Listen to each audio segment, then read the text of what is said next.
So what we can do is we can start out with the hydrogen atom, which is the simplest and the easiest to talk about. The neutral hydrogen atom has one proton, one electron. That electron feels the full effects of that positive charge on the nucleus. And the energy required to remove that electron, or the force with which that electron is held there, is straightforward. You can approximate it by using Coulomb's law. You guys remember Coulomb's law?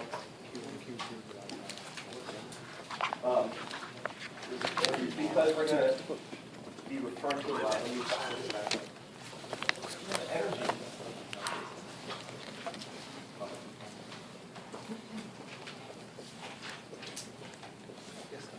You guys remember this? It ends up that the force,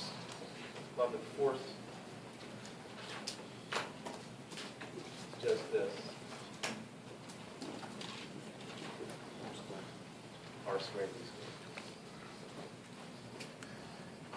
Did you have physics 101?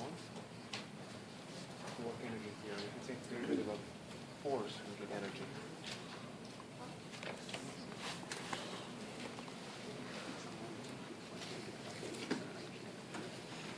We do? So in the hydrogen atom, the electron feels the full effect of the nucleus. In the helium atom, now there are two positive charges, right? And two electrons. But as soon as we put that second electron in, there's another interaction that we have to take into account. The interaction between the two electrons, which is repulsion, because they both have the same charge. Coulomb's law. The Q's have the same sign. You guys okay? And so,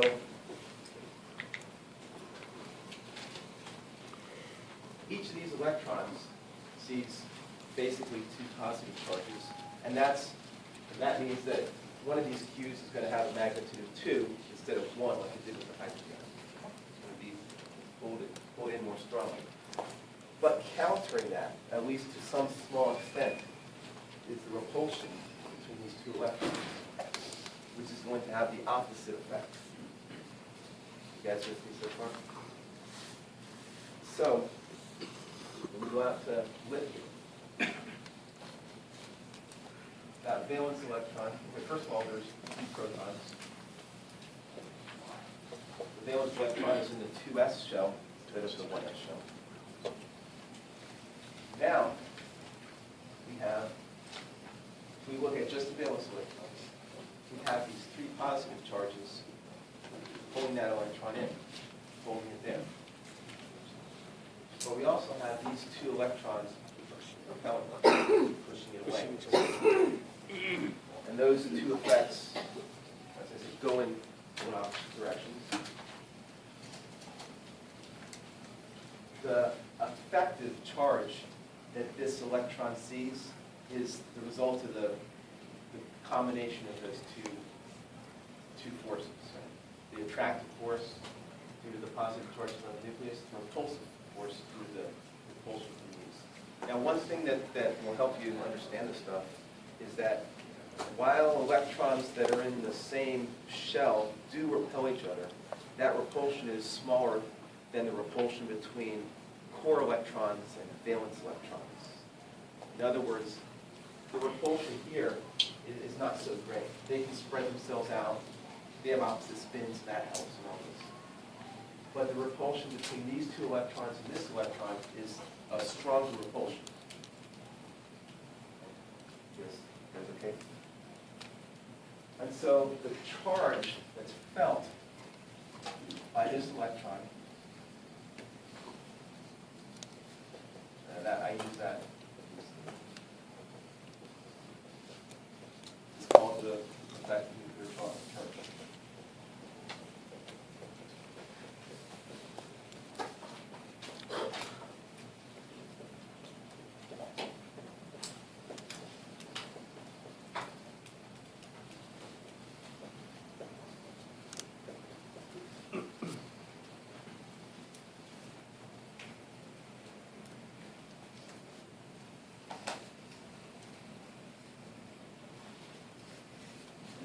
an equation, even though you never do any real calculations with this.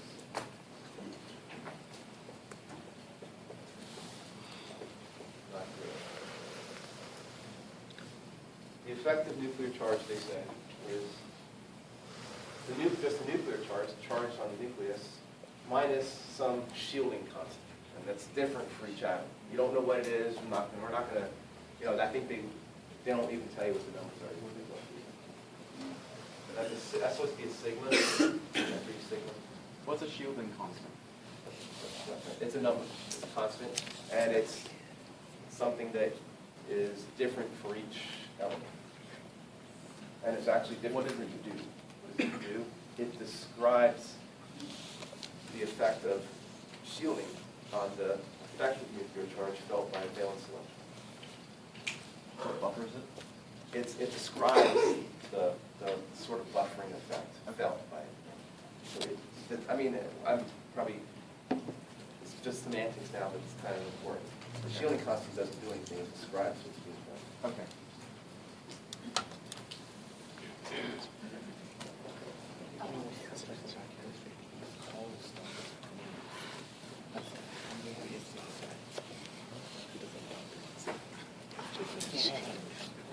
So if you use the correct units, you can think of the nuclear charge as just being, say, +3 for lithium, +1 for hydrogen, just the number of protons.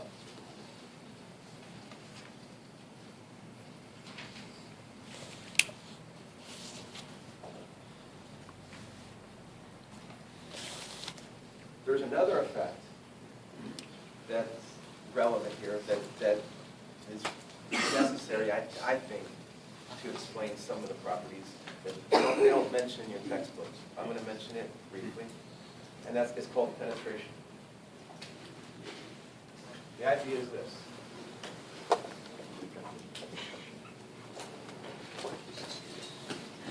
You plot. Do you guys remember the radial probability distribution function? I plotted this graphs. Or I showed you the graphs in the book.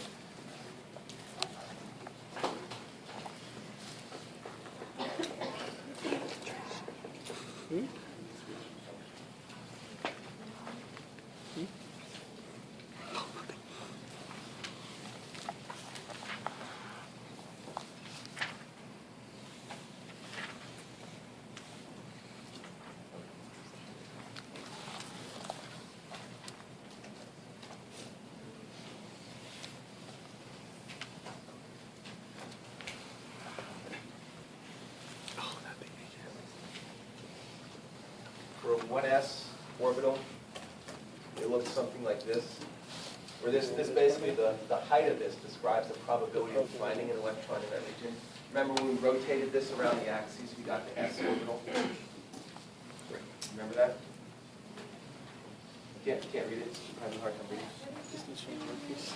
Radial probability. And distribution function. Basically, what's important is just that you understand that this graph describes the probability of finding an electron a certain distance from the nucleus. The higher this curve is, the greater the probability for the electron. The greater a chance you have of finding an electron there, the more likely it is to be there, right? You guys okay with that? So since the line never touches the vertical axis, Horizontal. horizontal axis, does that mean there's still a tiny bit of probability? Why, yes, it does. Okay. It means that there could be an atom in my body right now that's overlapping with your hair. And it's, well, I mean, is that? String theory. Say it fast, say it louder. No. No, so that's good. That's exactly right. There's some non-zero probability that any electron in any atom can be anywhere, right? But it's smaller. Kind of well, what we do is because what that means then, we're stepping back to chapter 3 here. What that means then is that if we wanted to know with 100% probability where an electron is, we'd have to encompass the entire universe, and that's useless to us. So what we do is, some remember, we electrons narrow it touching down the to moon. 90% probability. Feel When we my do that, all of a sudden it electrons move. shrinks down to size like an extra 10 to the minus 10 meters. From the size of the universe to 10 to the minus 10 meters, just by chopping off 10% is pretty good. Yeah. But back to, now I'm going to draw the approximately the radius probability distribution function for a 2s orbital.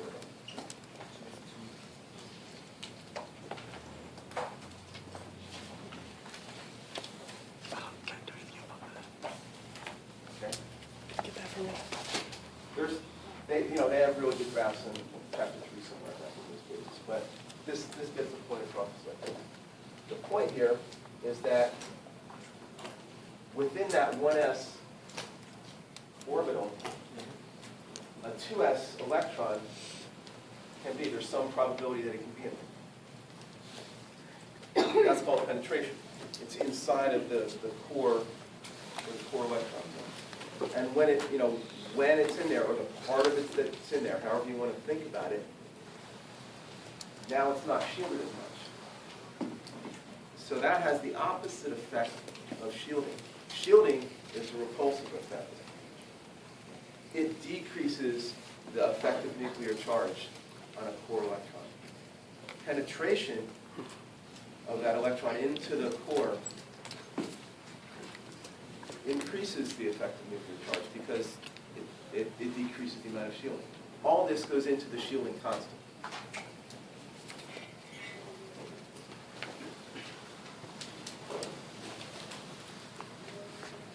They give some numbers on page 113. You don't have to memorize them or anything like that. But I want to talk about them a little bit. Just a I know little. the card gets full. It's gonna be. Oh, this is a perfect angle. Without one hit, you know what? Adam's head. Well, that's his fault. Because he looks like the Gundam style guy, but Mexican. Gundam style. Look at him. You should do the dance. I know the dance. I wish I could do the dance. I don't really need all of them, but you know what the atomic number is. This is Brinklehoff? Brinklehoff. Well, we can die atomic boy. Oh. 1.2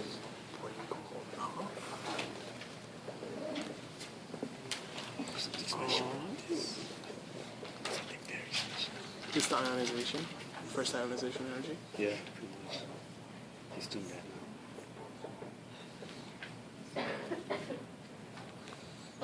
Is that funny? Yes.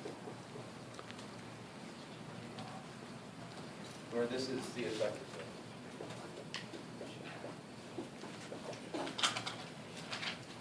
Looking at lithium, I erased the picture, but in lithium, there are 2 core electrons, 3 protons. So if the effect of shielding was absolute, if those 2 core electrons basically counteracted 2 of the positive charges on the nucleus due to the repulsion, then the effective nuclear charge would be +1 for that valence electron. You guys follow that? Yeah, I think I should write that down.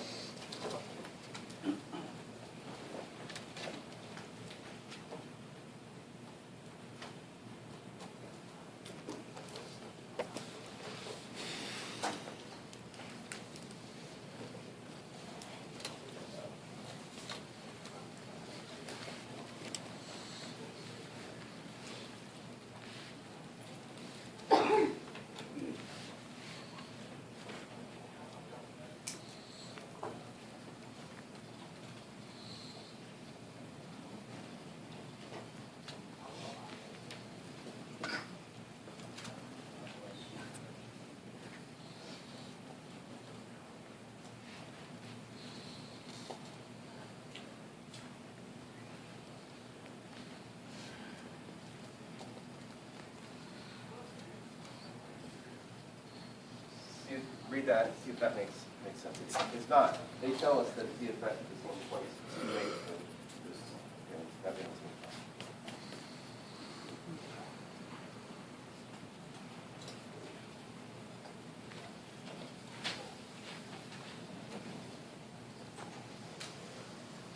feel that those shirts are directed at me.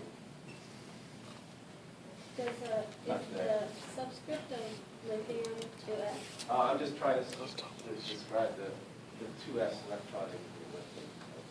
So we're talking about lithium, we're talking about the one valence electron. So maybe if you draw it,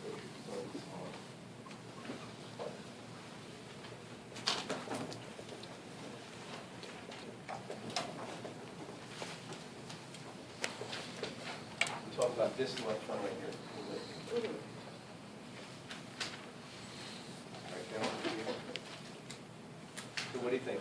So if all this was going on were these two electrons were shielding this electron from the nucleus, the repulsion from these would counteract the attraction of two of the positive charges, leaving an effective nuclear charge of +1 for this electron here. You guys buy that? so the proton. That's a hard thing to buy. Sorry, Can I rent it? So you can think about it that way, yeah. yeah. That's perfectly fine for what we do. What I'm trying to explain is it's not that the negative charges cancel positive charges exactly, but there's two things going on. And the repulsion from the electrons, it's the same magnitude as the attraction of the protons, but in the opposite direction as well. So in terms of both the calculated value of 1.28, it's showing that it's not absolute value, it's off from that. And the reason I'm trying to tell you is that through the penetration, of the penetration. So Taylor, I want to make sure that you're along. Do you understand what I'm trying to talk about here? Sort of. Okay. What I'm trying to explain is, and qualitatively, not really quantitatively though, the charge, the positive charge that this electron experiences. This is the valence electron in lithium. It's in the 2s subshell. And what I said is what I'm describing for you are the two effects that determine what charge, what positive charge this electron feels. Okay. The two effects are, one, shielding, and that happens because these two electrons here, core electrons, are repelling this electron because they have the same charge. Because they want the charge. That's what? Because they want the charge first, because they're closer. My question well, is, if And the that's not nucleus okay. is So all the if same you wanna charge, think shouldn't about it that way, decay that's and break okay, apart but because that's their really- positives They're are just positives? pushing this away. Hmm. Kind of like north and south. Yes, north to north. I mean, no. Tell me if it's even At the number. same time, Because okay, look, even if it's 3, it should break this apart. nucleus is pulling Because this. like positive this. repels positive. So the effects cancel. These, the Core repulsion electrons are between these usually two the electrons in the middle. overcomes And the the- attraction of this to this electron. There's by, always two in the say, first two of these level. positive charges. What's left is one positive charge here. Every And element that's has all 2 that's electrons in going the on. first level. And that, what I just described is shielding. If that's all that's going on, the effective nuclear charge for that valence electron in lithium should be just a 1, positive 1. But we know, experimentally, that the effective nuclear charge is really 1.28 for that one electron, that outer electron in lithium. Why is it different? That's what I'm trying to explain. The reason is that second effect that I was trying to show over here, the penetration. This 2s electron here actually extends inside of this 1s subshell and gets some of that electron in there so that it can feel the full effect of the nucleus. And that part's not shielded. So that increases the attraction. It increases the effective nuclear charge, the nuclear charge felt by that electron. So it goes up past 1 to 1.28 a little bit. So it's kind of like blue black. Well, At some yeah, point. it's more like they're in the same region, we're in the same region, but they don't know each other are there. Anyway, you guys get this? They're not allowed to. Wait, what? What was the question? What was the question? The question is, why don't electrons fall into the nucleus? Do you want to say something before I answer that? I'll ask after this. Well, The fallacy in that question, It it's should be- really common, is that when you say that, I'm pretty sure you're thinking of the electron as this little tiny particle that's held, that's being pulled in by this positive charge. And if classical physics were all that was going on here, that's exactly what happened, right? It would radiate electromagnetic energy and form the nucleus. But if you think about it as a wave, occupying this volume of space with some probability, then the question doesn't even get asked. Because, how does a wave fall into, you see what I'm saying? So that's a really common question to ask. And because it's really easy to forget, I think it's easy to forget if you're thinking about that electron, whether or not you're thinking of that electron as a particle or a wave.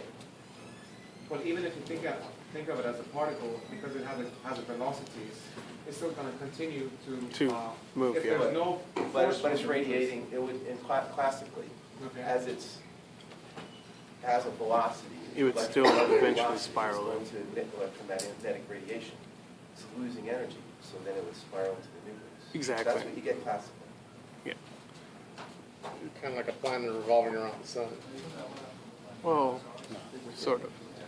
Well, because we're held by other gravities as well. If you remove a planet from the equation, we will fall in. But as for example, like the moon, as it goes around, it's But- actually got without velocity, then it loses and it comes back.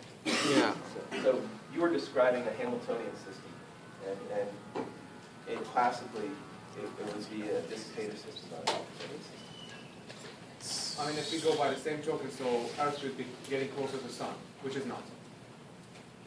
But that's physical gravity. Yeah. Yeah, there's other things. What going keeps on. those apart is the force, isn't it? Well, What keeps the electrons from protons apart is the force. No. Electrons don't really have much of force compared to the nucleus because You need a jet out because we gotta remember that like an electron weighs like less than 100 of a proton. So We're getting off topic, I don't want to get derailed. Do you have a question, Laura? Yeah, I was just wondering, so is shielding then always the protons minus the number of core electrons? Well, that's what I was trying to describe. If that were the case, it was just that, then these numbers would be different than they are. Because it would be 3 minus 2 is 1, and it's not, we know, they tell us anyway if we believe that it's 1.28. And what I'm trying to explain to you is that the reason that it's not just the protons minus the core electrons is that there's this other effect called penetration. And that comes about by that the valence electrons having some finite probability of existing inside of the core region. Okay, so how do we find the shielding constant? You don't. Oh, okay. You don't. We don't here. Okay. In general, humans find it experimentally. Okay. They can calculate it too using Schrödinger's equation. But mostly we're going to test that number anyway experimentally. Okay. So like the valence electron would be like crossing paths in the core electron, or would it just be this? So that question also kind of displays that you're thinking of particles and not waves. And it works better here if you think about them as waves. And that's everybody. the electrons are so light that they So what I'm asking you to do is proton set doesn't aside affect the it. particle view for the moment and think about them as waves. Because it's nucleus Can too, we so get back to that equation? yes. No, No. you're not going to use it. 'Cause I'm not, if you need it for any of the homework, I don't recall if you do or not, it's right there in the book. Excellent. Don't fall asleep. I don't care what time it is, don't fall asleep. The radius of the wave is in more than one direction. Radius of the wave. I mean, it's still going around. Yeah, it extends on, it has, it's the waves, there's some Get a Sharpie. amplitude here, and then it goes down, then the amplitude increases here. Remember, the amplitude. We can do it right now, right? Okay. So, at least, more or less, I think we have the ideas of shielding and penetration, because that's what that allows us to explain the effects we're going to talk about. The first one is atomic radius.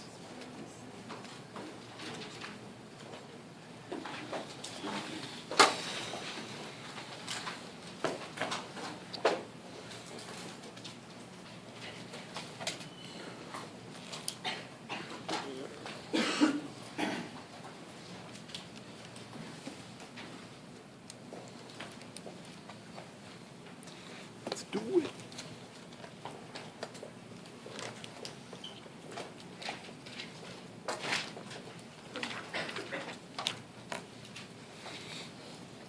And where we're going to end up with this is to predict, based on the relative positions in the periodic table, in general, the size of neutral atoms. That's what we mean by atomic radius. Now, well, actually, what we mean by atomic radius, if you think about it, isn't really clear, especially since we know about what Laura asked about earlier, and that is, so where does that electron end, right? And, you know, it goes out forever, right? It depends on where we more or less arbitrarily cut off the probability of finding it as to how far it extends. So where is the end of that atom, right? Is it where the electron stops existing? No probability, that's, you know, the end of the universe. So we have a couple of ways of thinking about it. It doesn't really matter for us as long as you understand that what we're thinking about when we talk about the radius, you can either think about it as the metallic radius or the covalent radius. They're different, but it's the same idea. If you think about, at the atomic level, a picture of a metal, piece of metal. One way to think about it is just as each atom being a sphere touching other spheres around it. And if you look at two of those spheres that are touching, the distance from the center of one to the center of the other will be 2 times the atomic radius. That makes sense? They're the same atoms, right? Let me draw the picture.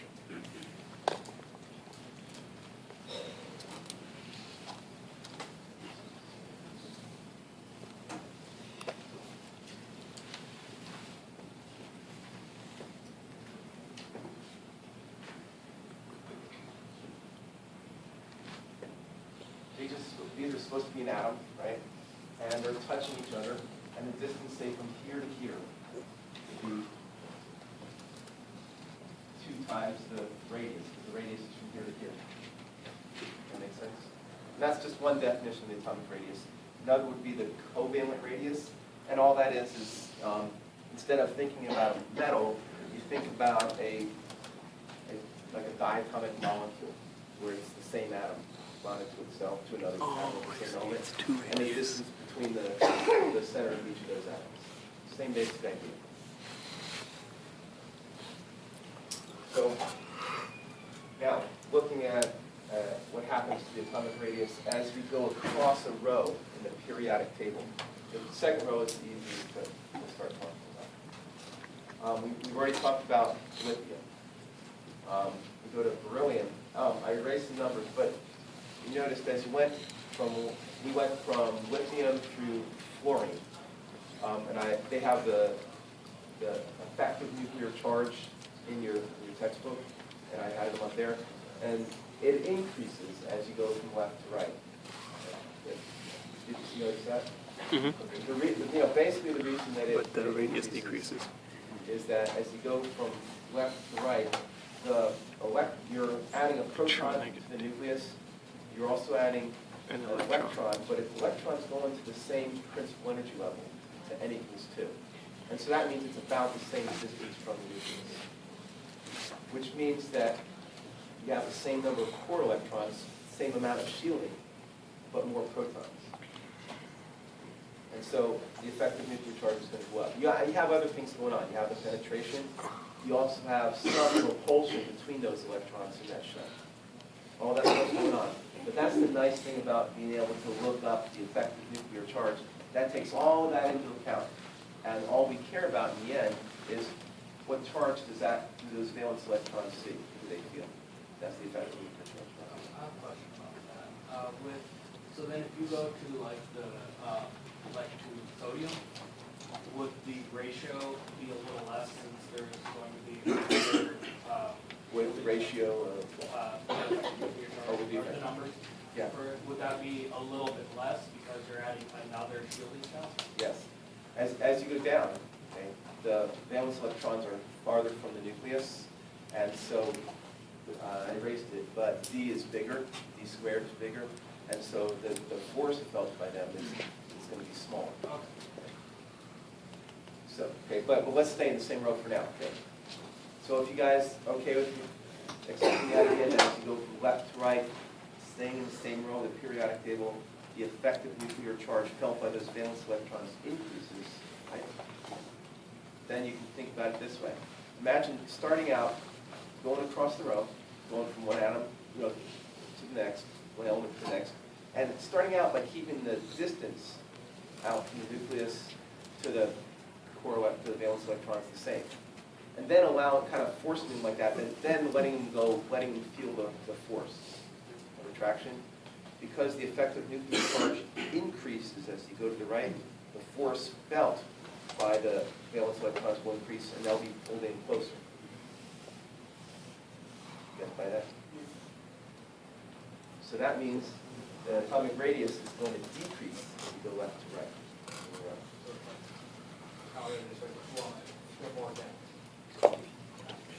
The electron density. Yeah, you can think, yeah, that's okay with it. So on the first group thing, they have a bigger atomic radius as you go down because they're adding an extra shield. Yeah, exactly, Tim's right. Tim's right. Okay, so the next thing, and Ram referred to this too, as he goes down a column, up or down a column, so now instead of going across the row, go up and down a column. As you go from one row to the next, from lithium to sodium, or sodium to potassium, you have an extra shell. N is higher, right? So what that means is that those valence electrons are farther from the nucleus. The effective nuclear charge is going to be a little bit less because they're farther away. They're not going to be held as strongly. The size is going to be bigger. You guys buy all that? So now we can put those two together and we come up with the general trend in the periodic table. And that is that atomic radius decreases up and to the right.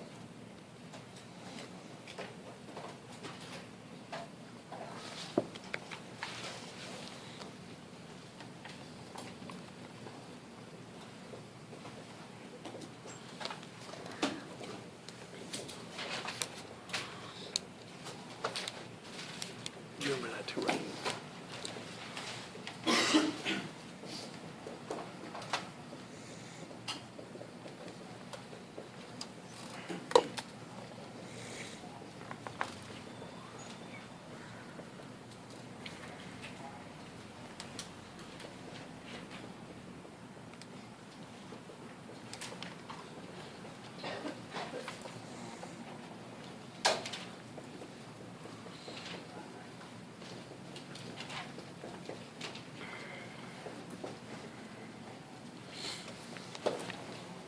I moved it for you. Nice.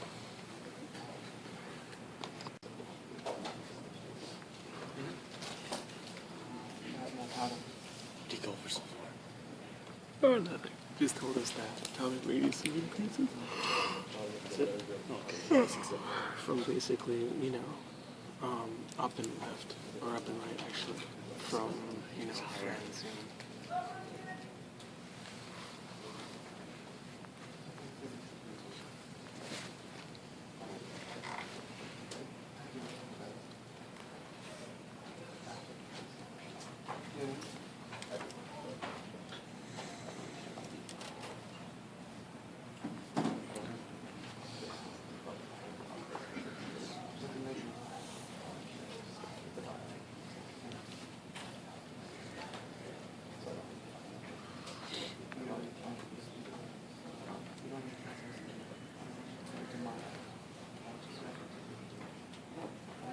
That's what I just said, and we can summarize it this way.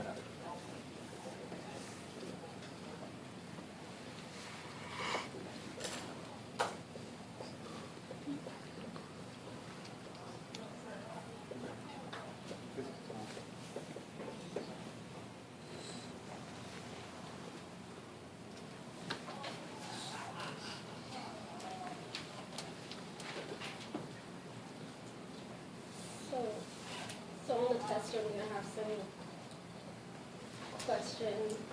It would probably be like homework, but it would be like, arrange which of the following lists the elements in order of increasing the atomic radius or decreasing the atomic radius? Or which of the following has the smallest atomic radius or the largest atomic radius? Can you compare two elements which are I not was in like, the same row? I know or- this one. You start, depends on their actual relationship. If it's a diagonal relationship, for instance, nitrogen and sulfur, you guys see those two? Smaller. Yeah, well, yeah, to effect. I mean, in general, sulfur is going to be bigger because it's in a higher shell, right? But nitrogen's to the left, so it, you know,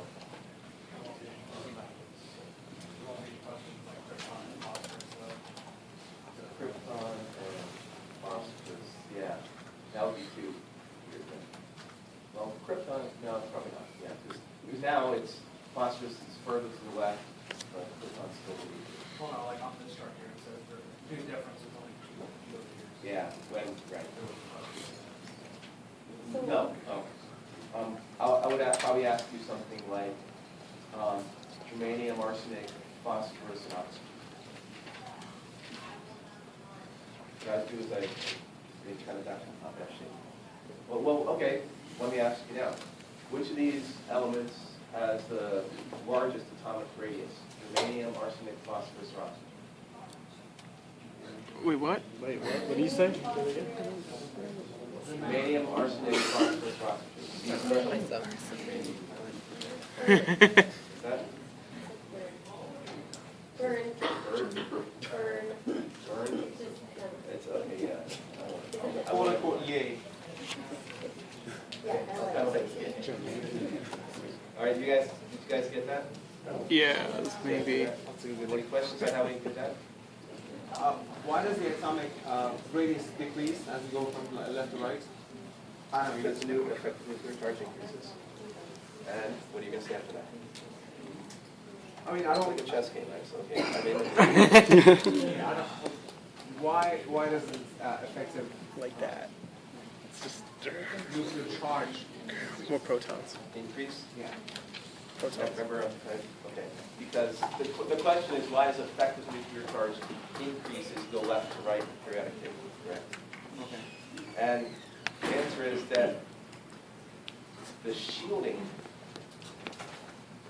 of the core electrons for the valence electrons remains pretty much constant, Okay. But we're adding more electrons. but we're adding more protons and more electrons. Okay.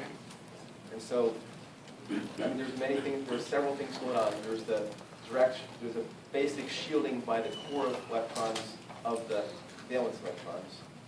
And there's the same number of core electrons, so that part of it stays pretty much constant as you go from left to right. But at the same time, every time you go over one in the periodic table, you're adding an extra proton, an extra positive charge. So the magnitude of that interaction increases. However, I mean, you also have the penetration, and so, that's going to stay pretty much constant. Each electron is going to be able to penetrate about the same amount. But you also have repulsion between those valence electrons. That's fairly small, but it still occurs. So they're pushing each other apart, which goes the opposite direction. The overall effect is that effective nuclear charge, after all this stuff is said and done, increases left to right. That's right? So the protons are having that Makes same me look at the effect on every Yes, valence electron. sure, all of us. All right, atomic radius. Once the guy can get you guys to find that, and the rest of them can flow more easily. The next property is called ionization energy. I'll describe it to you first, and we'll see how that, what the trend of that is in the periodic table.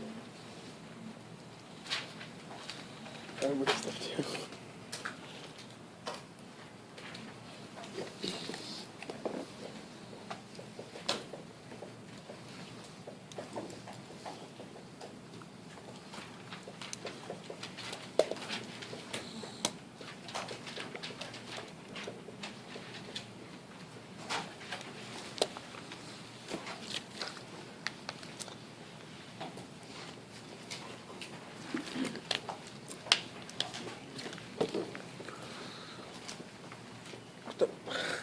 Let's get in your ionization backpack. energy is just the energy required for removing an What did electron it get from a stuck in gaseous there? atom.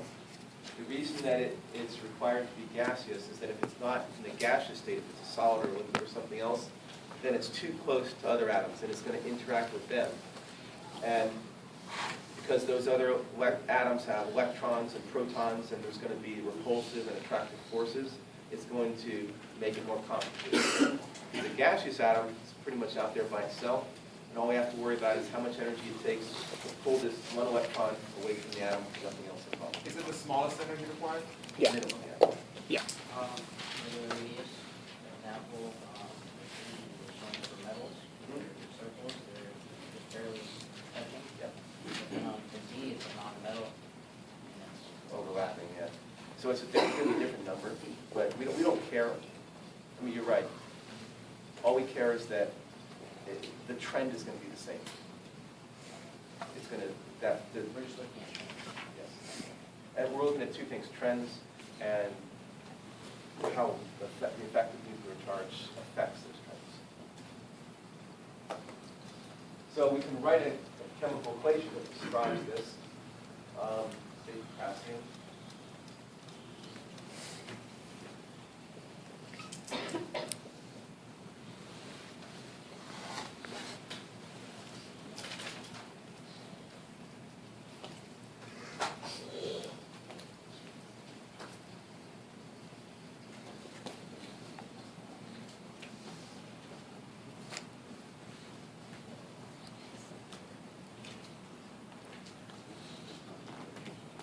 Hope here comes some sketchy equation.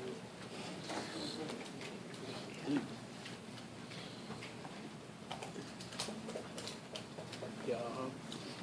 This equation describes the energy change involved in this process.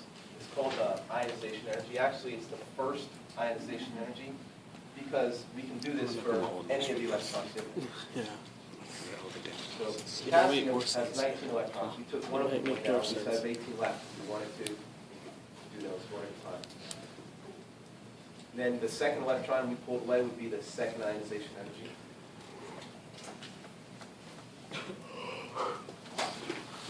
Just too much notes for too. Just give me a lot of numbers. I'm feeling this. Let's all go to sleep. Let's all go to sleep in the library. It's too small. The amount of energy, but now we're going to focus on just the first ionization energies of the elements. With that first electron. And you can probably predict how it's going to go. The greater the effective nuclear charge, the more strongly those valence electrons are held, the more energy you have to put in to pull that electron away. So the greater the effective nuclear charge, the greater the first ionization energy. You guys follow that? Great.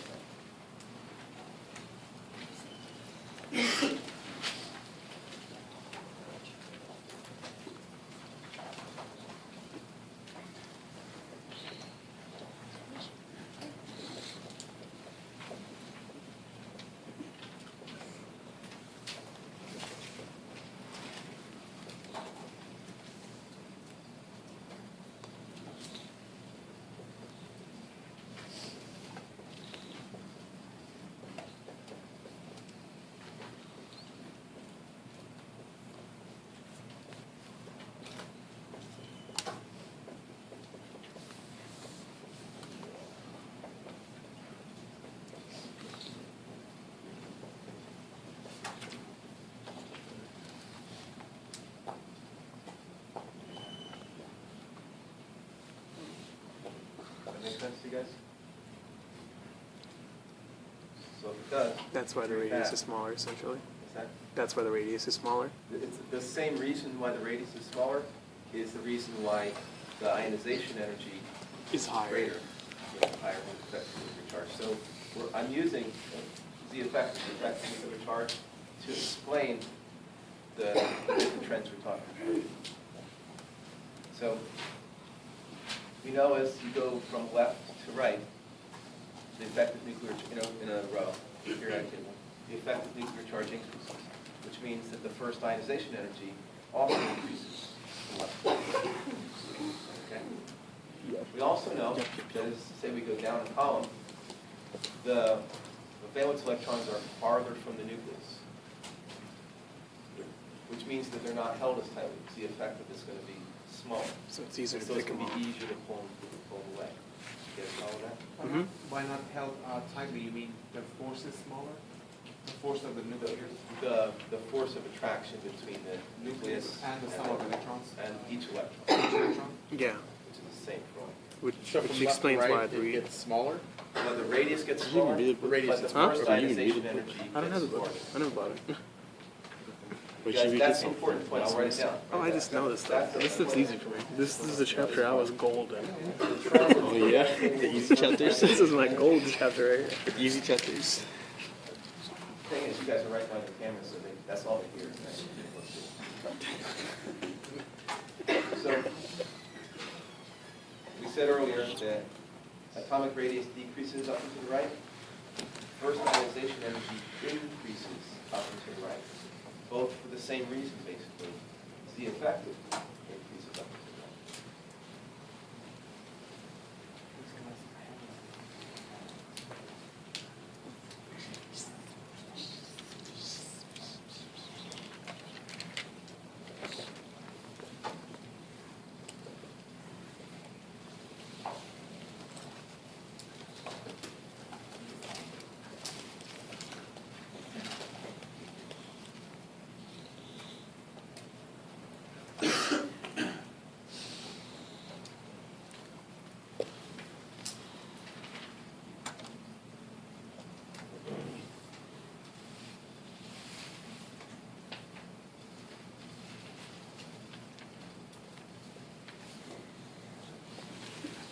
If you look, I'm not going to try to draw this graph.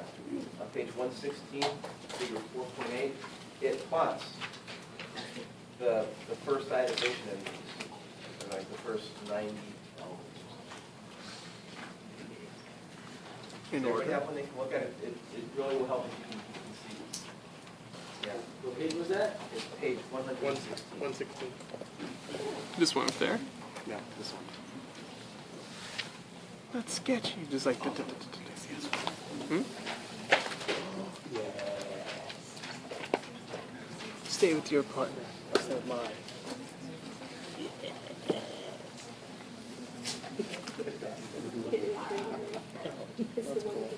Yeah.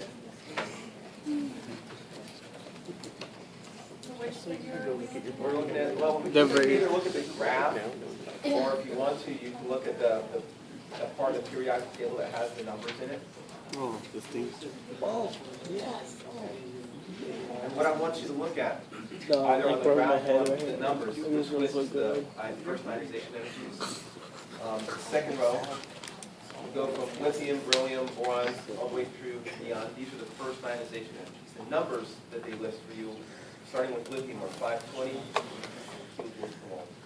899, so it increased from lithium to beryllium, like as we predicted. But then it goes from beryllium to boron, it goes from 899 to 800 kilojoules per mole. It goes down, decreases. And then it starts going up again.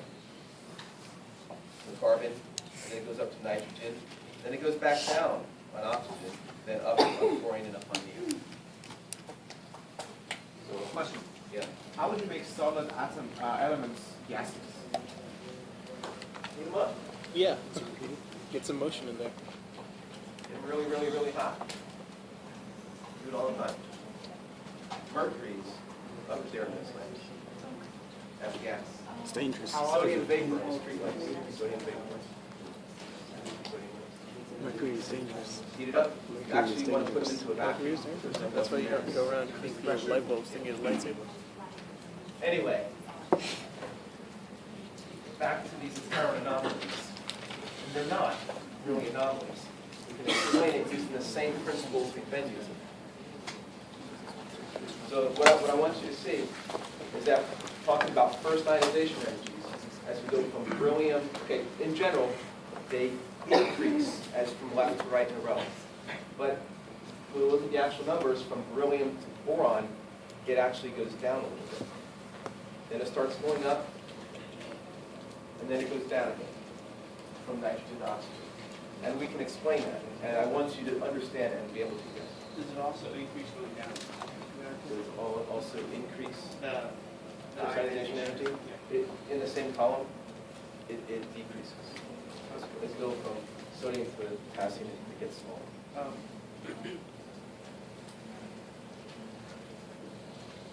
So, what's happening, to understand this, you have to see what's happening with where the electrons are going. So go from, okay, the electron that goes, the outer electrons in beryllium are both in the 2s subshell, right? That third valence electron in boron, where is it? In the 2p.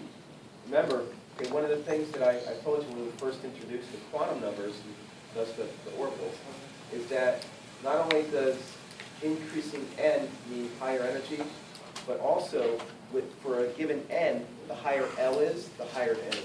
Remember that? So what I said is that, and we use this to get the kind of the order of filling of the orbitals, is that a 2p subshell, it's a little bit higher in energy for an electron to be in that than it is to be in a 2s subshell. You guys okay with all that? Because it's higher in energy in the 2p subshell, it's already kind of part way kicked off. It takes less energy to pull it the rest of the way off, which means that its first ionization energy is low. You guys follow that? You read that?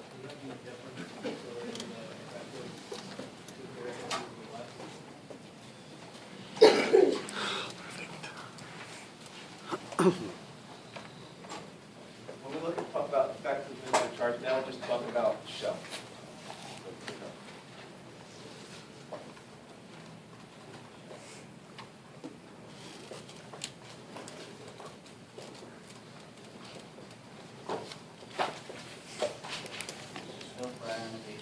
Yes.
I thought all the transition elements only have one valence. When I say 2A, I mean like beryllium, magnesium, calcium, and 3A, I mean, it depends upon which periodic table. You're right, some of those, I'm using the one your book does. They call 2A, that's the alkaline earth metals, and 3A, that's the boron, aluminum, gallium. So I'm not talking about transition rates.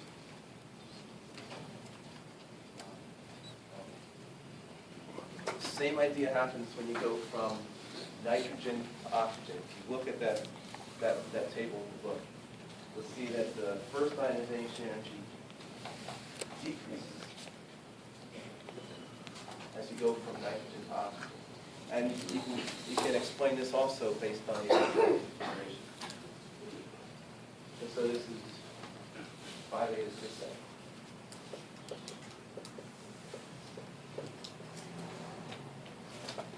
Go from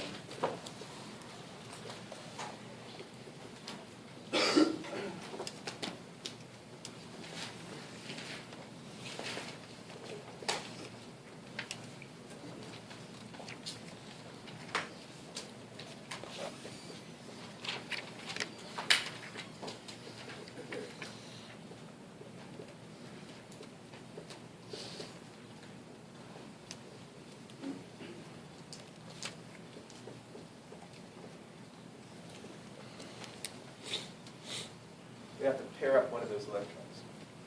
When we do, there's a little bit of repulsion between those two electrons. They can share the same orbital because they have opposite spins, but they also have negative charge. They repel each other. That makes this electron have a little bit more energy than these. And so it's a little bit easier to remove. Its first ionization energy.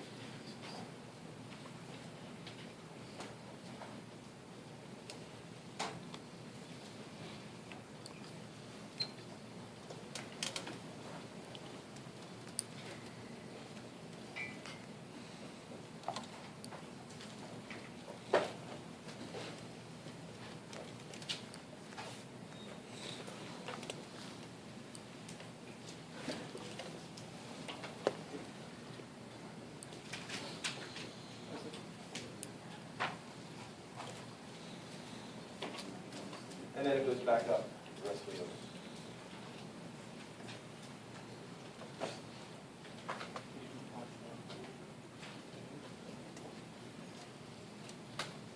You guys have questions on that?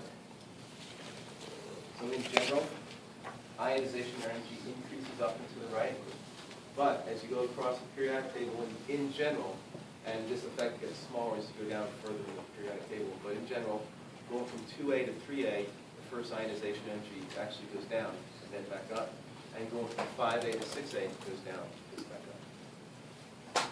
When you say in general, does that mean there's exceptions? Yeah, as you go further down in the periodic table, this effect becomes smaller and then it's reversed again. So, but, okay, what I'm asking you guys to know is the general trend, first ionization energy increases up to the right. You all also know about the opposing trend going from 2A to 3A and 5A to 6A. Know that that exists and expect you to know. And also know why it exists. Now, we didn't really talk, we're not going to really talk much about second ionization energy or third ionization energy or anything like that. But you should just know a couple of things about those. First of all, second ionization energy for an element is always bigger than the first ionization energy. Once we pull that first electron off, you remove some of the repulsion. The Z effective is going to be greater for these electrons that are still there. So it's going to be harder to remove them.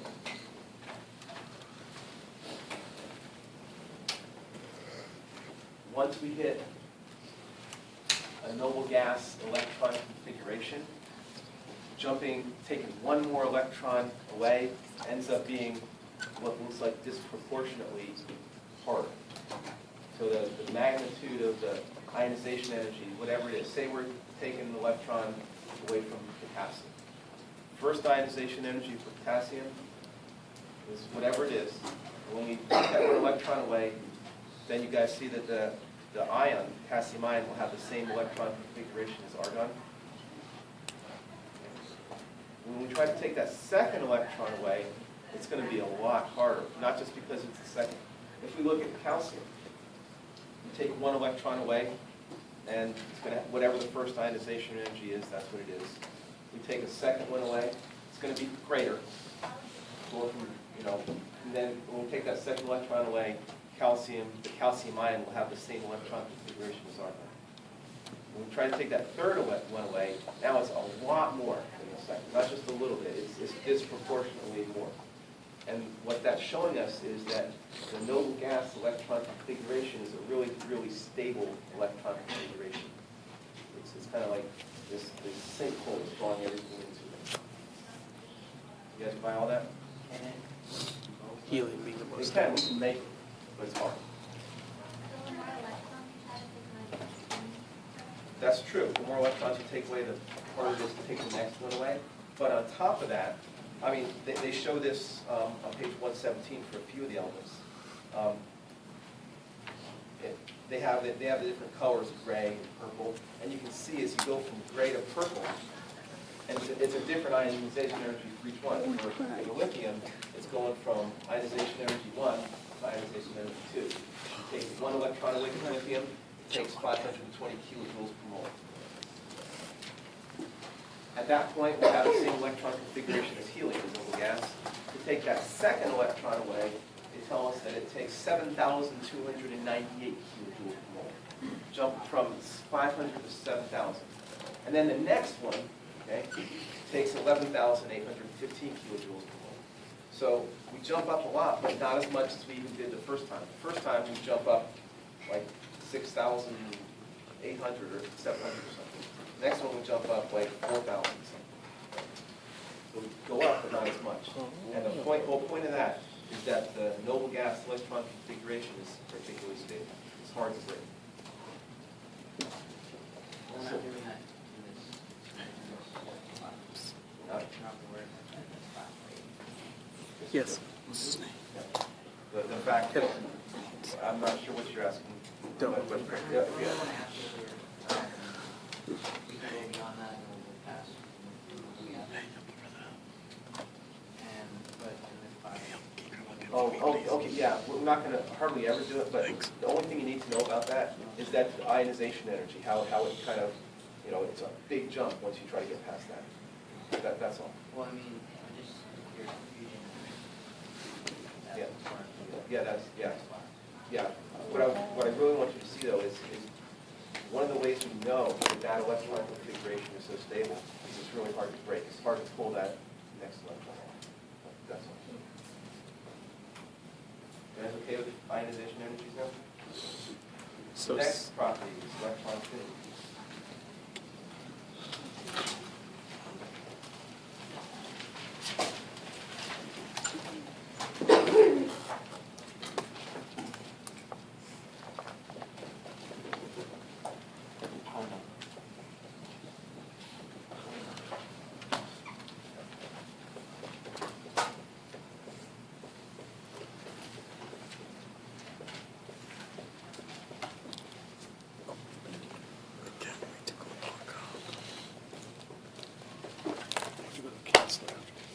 That's good.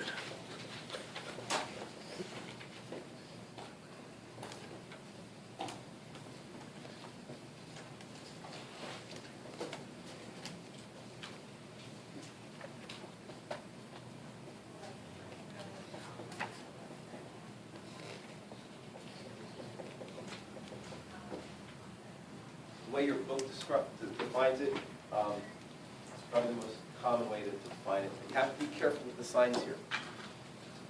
The way that your book defines electron affinity is as the amount of energy that's released when an electron is brought up to a gas and added to it. And most of the time when that happens, not always, most of the time, energy is released, and so the change in energy would be negative, right? Because energy is released.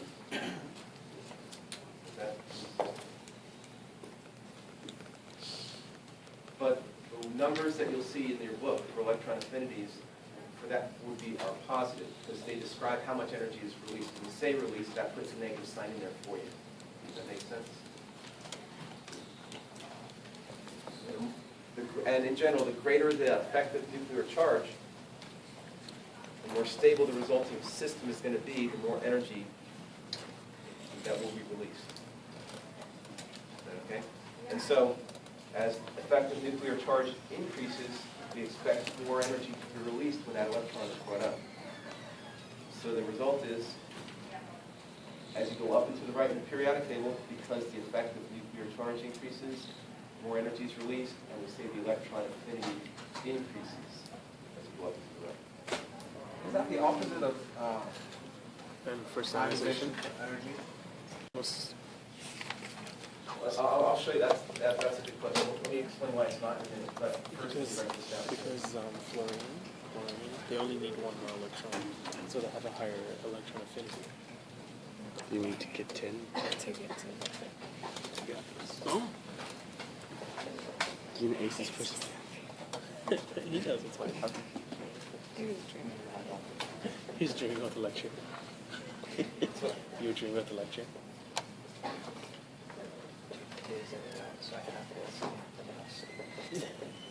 It's good. It's good.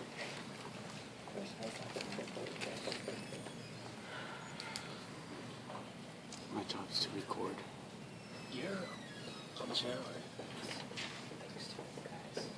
This equation here would describe the first ionization energy curve in neutral format.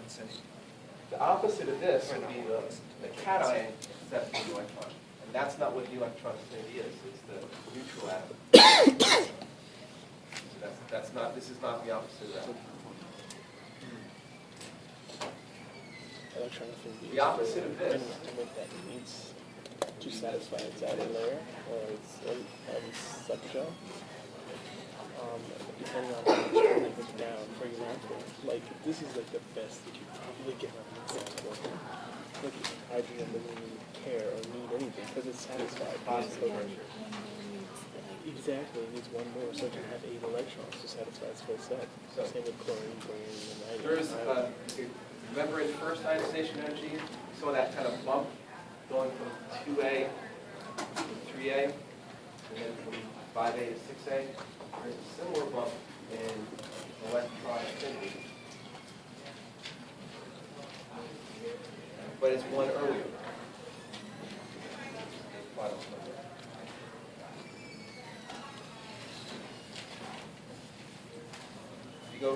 If you look at, they have page 119, they have a similar graph. Go from lithium to beryllium. The electron affinity goes from 59.6 for lithium to a negative number for beryllium.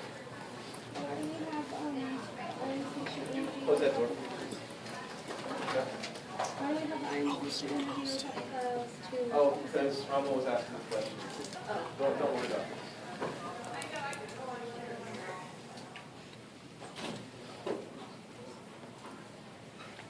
So as you go from lithium to beryllium, like column earlier, the electron affinity goes from what, 59.7 or something. In other words, 59.7 kilojoules per mole of energy are released when you add the electron to the lithium atom.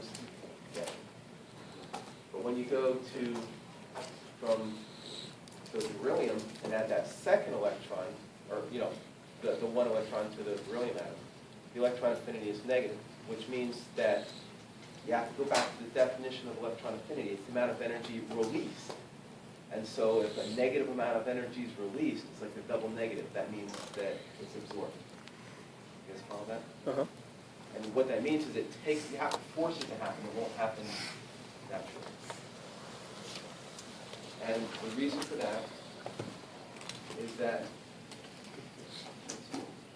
when you add an electron to beryllium, it goes into the 2p sublevel, not the 2s sublevel, which is higher in energy.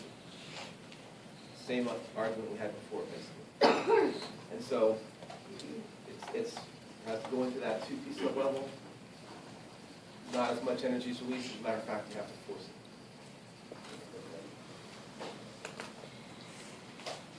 1A to 2A.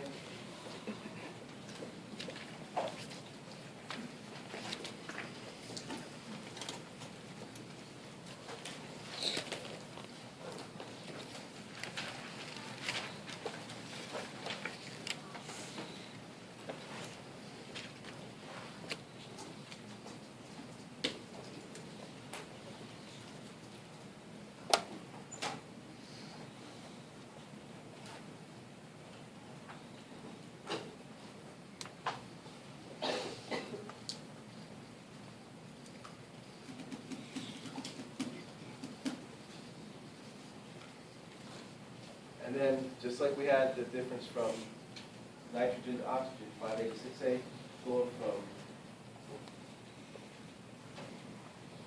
carbon to nitrogen, the electron affinity goes down. In other words, less energy is released. The reason there is that for carbon, when we put that extra electron in, there's one 2p orbital that's not occupied. So we put that third electron in the 2p subshell. But when we go from nitrogen to oxygen, when we start with nitrogen, we put that first electron in, all of those 2p orbitals have an electron in them. So we have to pair it up. And there's that repulsion between the electrons. That makes it a little bit harder. That means less energy is released. The electron affinity will be smaller going from carbon to nitrogen. So on the whole 5 less. Exactly. Yep, that's right.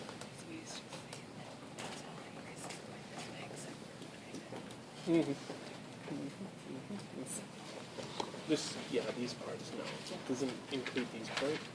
But there's also another part that doesn't include because chlorine is higher than fluorine. And it's supposed to be, fluorine is supposed to be higher than chlorine because it's supposed to go this way up. And chlorine is lower than fluorine. You see? And so this is another one that's excluded.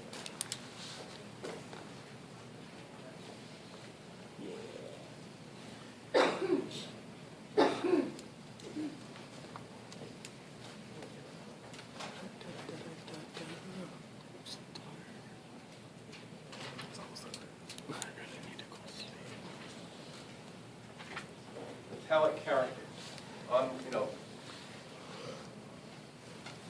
Metallic character is basically, metal is something that's shiny, something that conducts heat and electricity pretty well. It's malleable, ductile. You can pound it into shapes. You can stretch it out into a wire. Conducts heat and electricity, I said that. And in general, the metals are to the left, the non-metals are to the right. The further to the left and down, the more metallic that element is. The further up and to the right, the less metallic.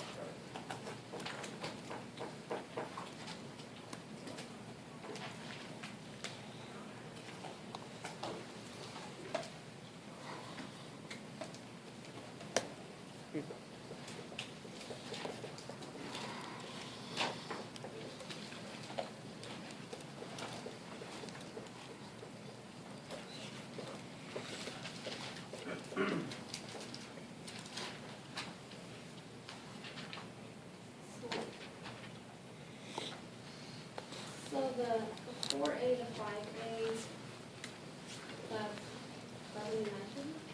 Yeah, that whole column pretty much. So as you go from, you look at the electron affinity of carbon.